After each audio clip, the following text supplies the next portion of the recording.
What if I told you you could get C6 ZR1 performance out of a C5 Corvette for about 1/3 the price? Would you believe it? It's true, and it's next. Toys for life. Hey guys, welcome back to the channel. You know, it occurred to me the last time I was at the track watching this originally priced $106,000 ZR1 C6 make a pass that it really wasn't any faster than my supercharged C5. I thought about how much money the ZR1s originally cost, and I still remember their sweet commercials. America still builds rockets.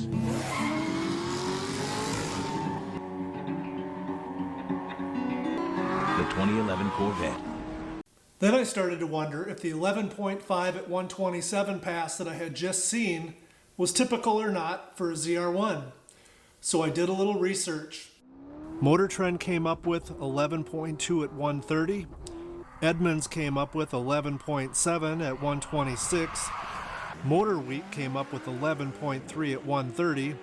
And finally, Road and Track came up with 11.4 at 129. Pretty close to the pass that I had just witnessed. Now, sometimes our memories have a way of being a little bit generous in our favor. So let's pull up my best pass from earlier this summer. That is absolutely right in the mix.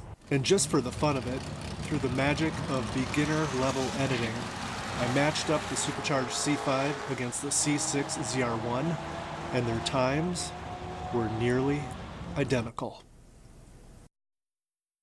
So now that I've shown you can take a C5 Corvette, add a Vortech supercharger, LS6 valve springs, and aftermarket clutch, and essentially tie a C6 ZR1 in the quarter mile, let's talk about the price of each vehicle as if you were starting from scratch today. To set the benchmark for the C6 ZR1 price, I did a quick search and found that there's quite a few ZR1s for sale in decent shape, decent miles, for right in the neighborhood of $65,000. Same drill for the C5. Looks like we could get a 2001 or 2002, reasonable miles in decent shape, for right in the neighborhood of $13,000. So here's the C5 build. First off, you've got your C5 that you just bought for $13,000. We'll add an A&A supercharger kit for $5,650. Pick up a set of valve springs for $86.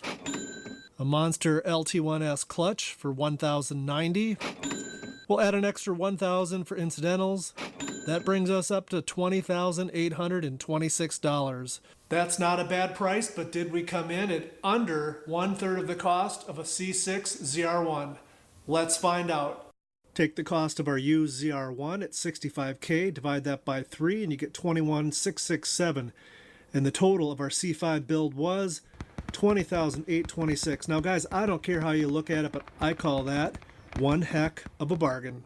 Guys, I got a couple more important points before we wrap.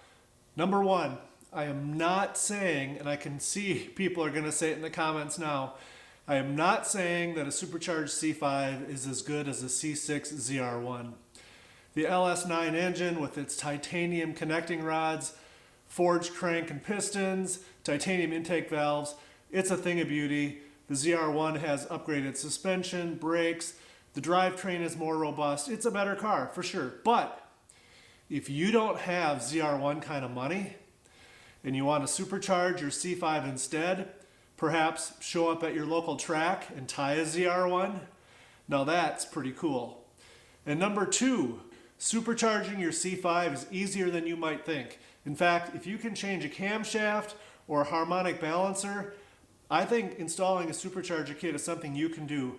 I did mine myself. I created a 7-part video series on all the major steps of the installation. I'll include that in your upper right hand corner if you want to check that out. Guys, if you found this video to be interesting, please hit that share, like, and subscribe below.